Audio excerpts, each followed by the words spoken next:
India জোটের প্রার্থীর পক্ষে আমরা প্রচারও করেছি এবং এখন আমরা ভোট প্রয়োগ করলাম। ইন্ডিয়া জোট এই লোকসভা কেন্দ্রে আমাদের ক্যান্ডিডেট রাজেন্দ্র রিয়াং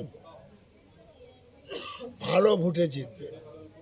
সর্বস্তরের মানুষ সাপোর্ট করছে, দলমত নির্বিশেষে। এটাই ওনার প্লাস পয়েন্ট।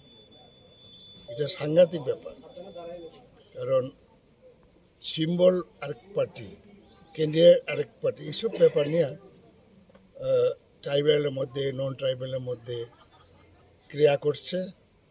2 নম্বর হলো এনআরসি নিয়েও একটা প্রশ্ন আছে, সুপ্রিম কোর্টে মামলা হয়েছিল। নানা ব্যাপারে এখন আমাদের ক্যান্ডিডেট দৌড়ে নাম্বার 1-এ আছে। 5টা পর্যন্ত দেখি কি হয়। তা আমাদের এই অঞ্চলে মানুষ রাজনৈতিক সচেতন, এখানে মানুষ বিপুল ভোটে ওনাকে এগিয়ে নিয়ে যাবে। আমাদের দেশের 140 কোটি মানুষের জন্য এটা শুধু ভোট না, এটা গণতন্ত্র রক্ষার, সংবিধান রক্ষার লড়াই। তো আমাদের রাজ্যে আজকে দ্বিতীয় পর্বের তথা আমাদের যে পূর্ব ত্রিপুরা আসনের ভোট শুরু হয়েছে। এখন অবধি আমার কাছে যা খবর, যে বিশাল সংখ্যক ভোটার খুব সকাল থেকেই তারা ঘর থেকে নেমেছেন ভোট দেওয়ার জন্য।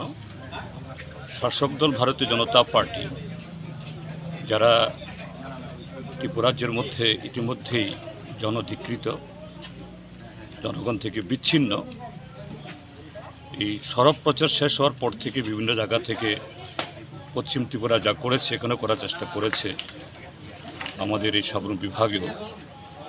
কিন্তু এখন অবধি জনগণের যে উচ্ছ্বাস, জনগণের যে মেজাজ, এটাতে তারা খুব বেশি সেরকমভাবে পশ্চিম ত্রিপুরা যেরকম করেছে এরকম করতে পারেনি বলে আমার কাছে খবর।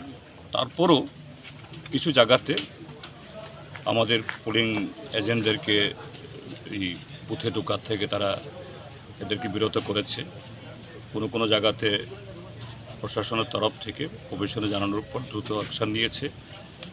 এবং এও খবর যে শাসক দলের কিছু মন্ত্রী নেতা তারা বিভিন্নভাবে ঘুরছেন।